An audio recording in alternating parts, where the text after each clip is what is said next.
The historic Mille Fleurs, part of the Magnificent Seven, built 116 years ago, now houses the National Trust. The building, the Trust says, is ideally to be placed at the disposal of the nation for special events, private as well as public. Business Development and Marketing Coordinator for the National Trust, Graham Sweet, says that they are celebrating being housed at Mille Fleurs. He explains that this is not to be seen as a building out of the reach of citizens. Wish they could be in, but that they can actually come and partake and use it as their own. We believe that making use of this space is one way of getting people to have a greater appreciation for conservation, and they in turn will work with us to ensure that we can protect these spaces. For its inaugural celebrations, the Trust is also displaying the work of several young artists who decorated the main lighting bearing tool of Divali, the deya. And the response was amazing. We have extremely creative young people.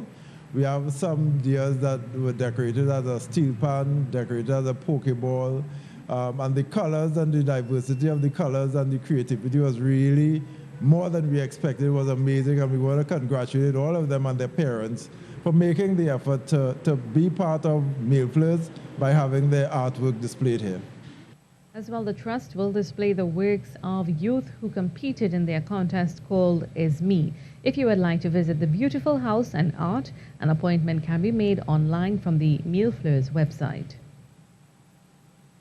And on this same trend, we are hours away from Divali, the Hindu festival of lights. TTT News spoke with Pandit Ramdeo Maharaj about the well-celebrated festival. Diwali is the celebration of prosperity. That is what it is really. But how it is represented is quite another thing, right? But it's really a celebration of prosperity. Well, I tell you what, you have at the level of the Vedas, which is the highest scripture in Hinduism, it is the celebration of prosperity. And that makes sense, you know. If you can't afford the oil and everything, what Diwali are you going to have? He says the home has to be clinically clean for Divali, but even more than that, he says, one must work toward the principle of using your resources to flourish in life.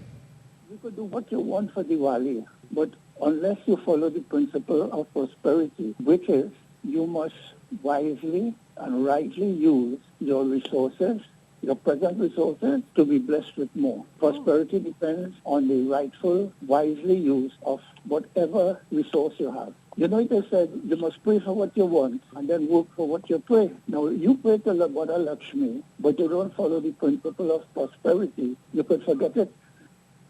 Pandit Maharaj says that we must also pray, because if we don't, our egos will grow too big by our successes.